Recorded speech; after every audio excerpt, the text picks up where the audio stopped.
Boa noite a todos. O tema que me foi apresentado pela direção da casa e por nós escolhido entre os vários temas é fazer o bem pela alegria do bem. Eu começo perguntando a todos os senhores, me refiro ao gênero humano, a todos os senhores e as senhoras, qual o sentido de alguém vir à Terra, vir a este mundo, passageiro, efêmero, transitório? Qual o sentido de não se praticar o bem e escolher praticar o mal? Sentido nenhum. Nós estamos na Terra, um verdadeiro hospital, escola, hospital. Todos nós somos endividados morais.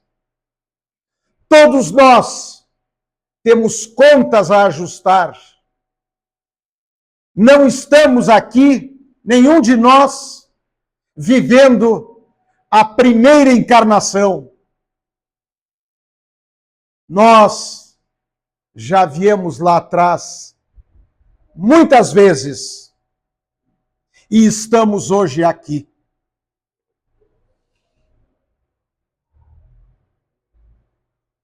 Daí eu pergunto a todos vocês, aqueles que praticam o mal, aqueles que cometem maldades de toda ordem, eles estão adquirindo um débito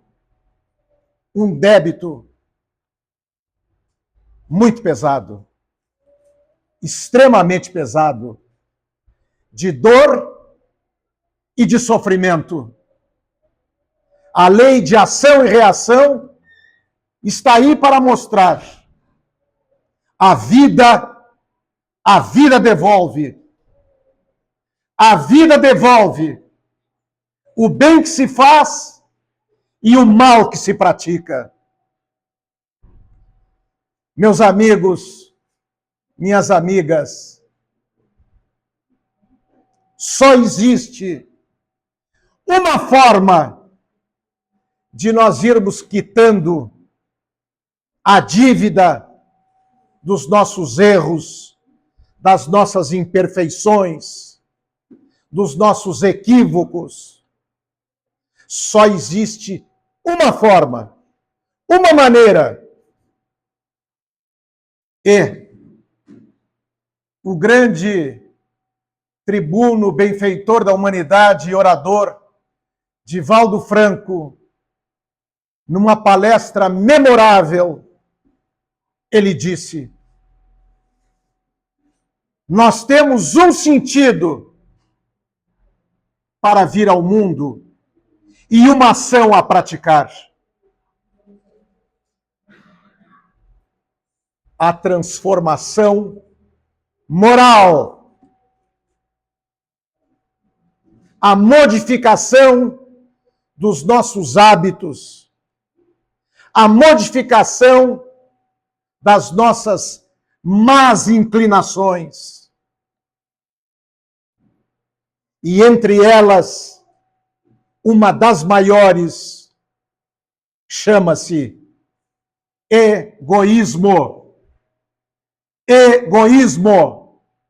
Os seres humanos, na sua grande maioria, neste planeta, somos egoístas.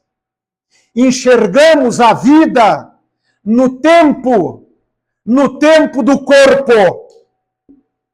Achamos que a vida é do nascimento e ao túmulo. Não. A vida, ela se prolonga. Ninguém morre. A morte é da carcaça, é do corpo. Nós continuaremos a viver. Nós continuaremos a caminhada na terra. E nesta caminhada, só existe um significado para emprestarmos a nossa vida. Fazer o bem. Repito a plenos pulmões, façam o bem, pois fazendo o bem, os senhores e as senhoras estão caminhando na direção de Deus. Repito, fazer o bem é caminhar na direção de Deus.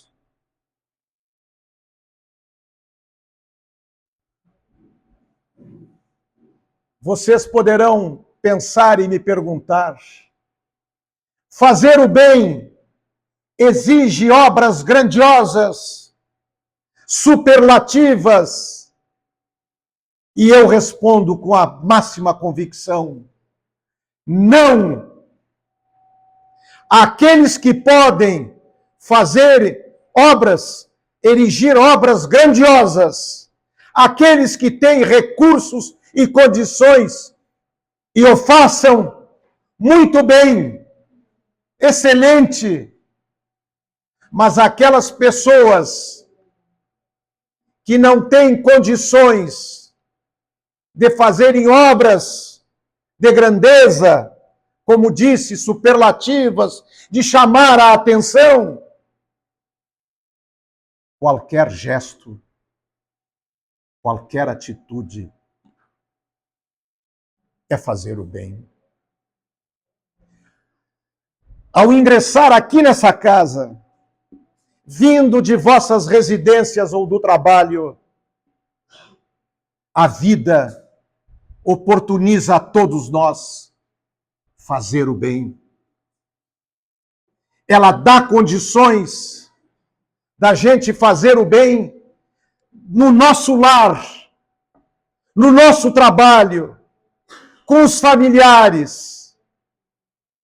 Não há nenhuma necessidade da pessoa despender somas extraordinárias acima das suas condições econômicas para dizer: eu fiz o bem. Não. Basta uma palavra de consolo a alguém desesperado. Basta ouvir o grito de uma criança faminta. Basta ver a lágrima que corre do rosto de um idoso abandonado.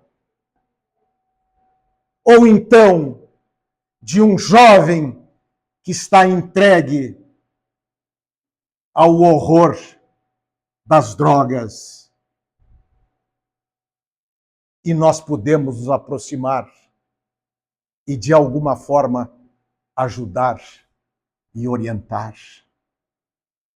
Senhores, senhoras, jamais usem como desculpa para fazerem o bem de que me falta recursos, eu não tenho condições.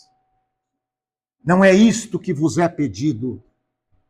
Evidentemente, repito o que disse antes, as organizações, as pessoas abonadas, as instituições, as pessoas que podem, e elas erigem obras para a sociedade, para a comunidade, isto é maravilhoso, isto é belíssimo.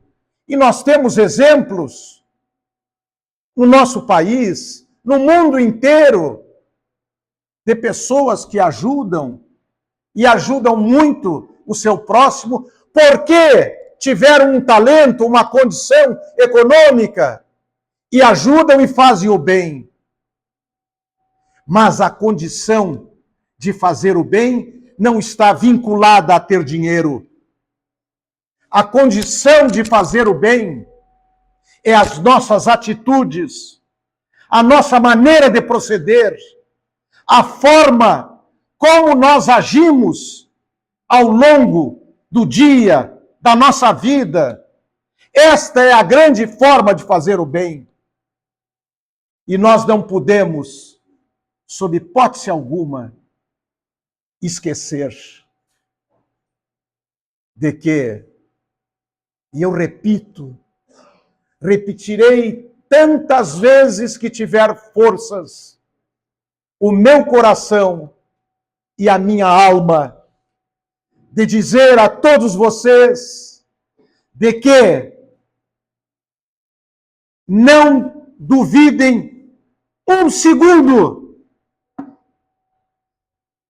de que será cobrado a todos nós o bem que, podendo fazer, deixamos de fazê-lo pela nossa preguiça, indolência, egoísmo, orgulho, achando que só o nosso prazer, as vantagens materiais da vida é que nós devemos nos preocupar, esquecendo que nós na Terra somos um conjunto harmonioso colocado por Deus. Não se esqueçam que o maior servidor que o mundo conheceu foi imolado na cruz. O maior servidor da humanidade foi o Espírito mais perfeito do universo, que, enviado pelo Pai, veio para nos ensinar o amor. E ele se entregou totalmente e sofreu a selvageria inominável da crucificação. Senhores, há um exemplo na história da humanidade que muitos não conhecem, mas que eu gostaria de referir. E recomendo uma obra maravilhosa que tive a oportunidade de ler recentemente. O amigo Jesus, José Carlos de Luca, um benfeitor, um benemérito, que tem mais de 25 livros publicados, e todos os livros, o resultado são doados a instituições de caridade de São Paulo. Pois José Carlos de Luca, ele conta, e muitas pessoas sabem, o ser maravilhoso que a humanidade teve. A Rainha Santa de Portugal, Isabel de Aragão. Isabel de Aragão foi rainha, casou com o rei Dom Dinis de Portugal, foi rainha de Portugal, mas era nascida na Espanha, em Saragossa. Esta mulher tem uma obra extraordinária de amor, como poucas vezes eu vi. E rapidamente eu vou ler para vocês o que ela fez com as palavras do autor, do escritor. Isabel de Aragão, rainha de Portugal, por volta do ano de 1280, se dedicou aos fracos, cuidou dos enfermos, fundou hospitais e protegeu toda a categoria dos desvalidos. Ela cuidava pessoalmente dos leprosos mais repugnantes, tratava-lhe as chagas e lavava-lhe as roupas. Ela encaminhava para uma vida digna os órfãos, as viúvas, e até na hora da morte não abandonava os infelizes, para os quais providenciava uma sepultura digna e mandava celebrar missas em sufrágio de suas almas. E esta fé inabalável em Deus e no amor, não poucos doentes saíam de sua presença inteiramente curados, e ela foi declarada santa. E disse: Deus tornou-me rainha para ajudar os necessitados, os que precisam. Nenhum de nós aqui não será nem rei, e não é, e nem rainha.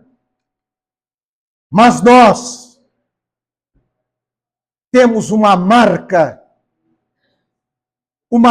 indelével, que é o DNA divino dado por Deus. Todos nós temos um destino que nada poderá modificar, mesmo que demore milhares de séculos. Nós temos um encontro de amor com Deus que nos criou. E esse encontro será breve, ele demandará algum tempo, e ele será muito longínquo. Vai depender de nós, das nossas atitudes, do nosso comportamento, da nossa maneira de ser, que é amar. Porque aqueles que amam, aqueles que sabem que o amor é as gotas de luz que Jesus trouxe a nós, as gotas de amor que nos 3 anos em que ele passou na terra, ele deixou respingar as multidões, ele deixou pelas estradas e pelos caminhos em que ele curou, em que ele, através dos milagres, mostrou toda a sua bondade e todo o seu amor. Senhoras, senhores, eu tenho convicção absoluta no que vou dizer agora.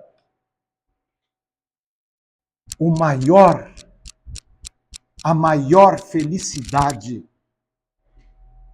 que um ser humano pode ter, felicidade inigualável, porque ela não é do tempo de vida de uma existência, ela não é no tempo que vivemos, seja o tempo que for, 20, 30, 40, 50, 100 anos, a maior felicidade que eleva o coração, que faz com que a criatura humana se sinta verdadeiramente filho do Criador, do Senhor da vida, é quando se faz o bem. A alegria de fazer o bem é algo que nós trazemos junto do coração e da alma. A alegria de fazer o bem é secar uma lágrima de uma criança faminta. A alegria de fazer o bem é ajudar alguém caído, sofrido, judiado pela vida.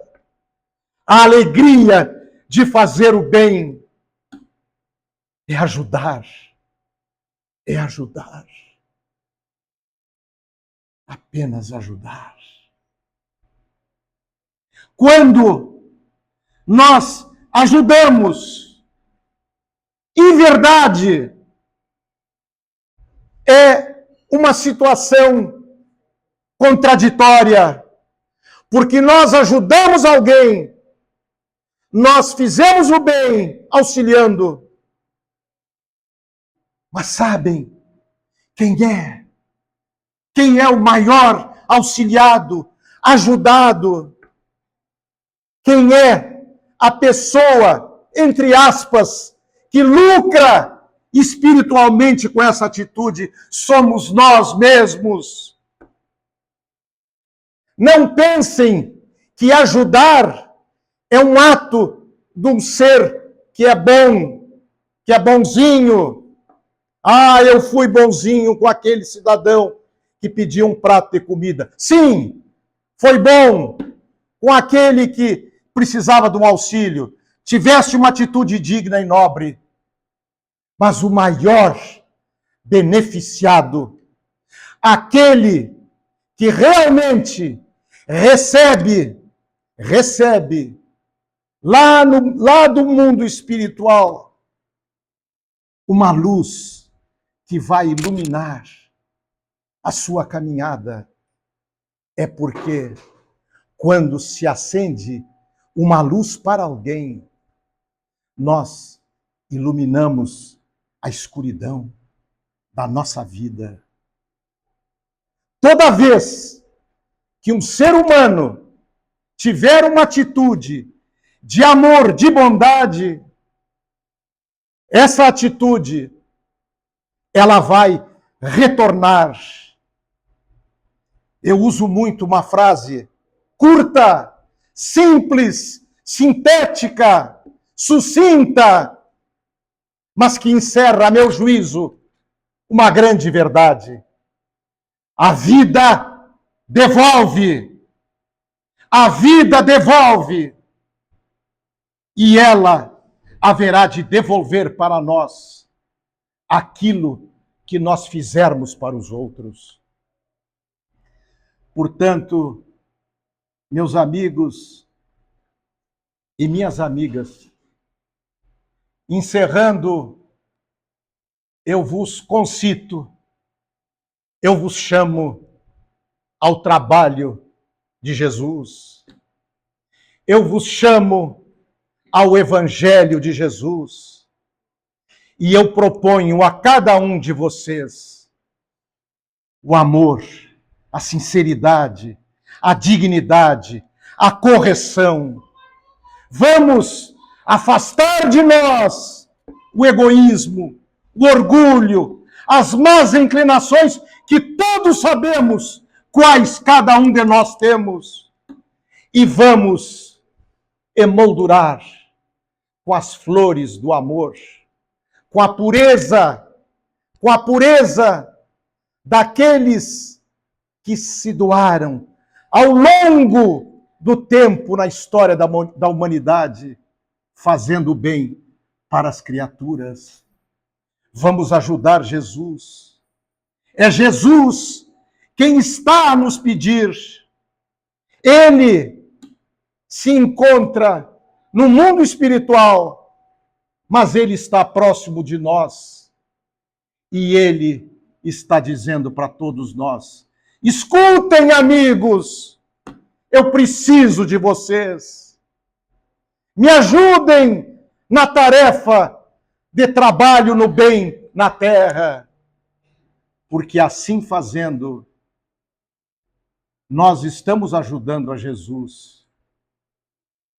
E Ele e Deus ajudarão a todos nós. Eu vos asseguro, com tudo que eu penso e com todas as forças que ainda me restam no meu coração e na minha alma. Vamos fazer o bem, vamos nos ajudar e ajudar a quem ajuda a todos nós. Deus, muito obrigado.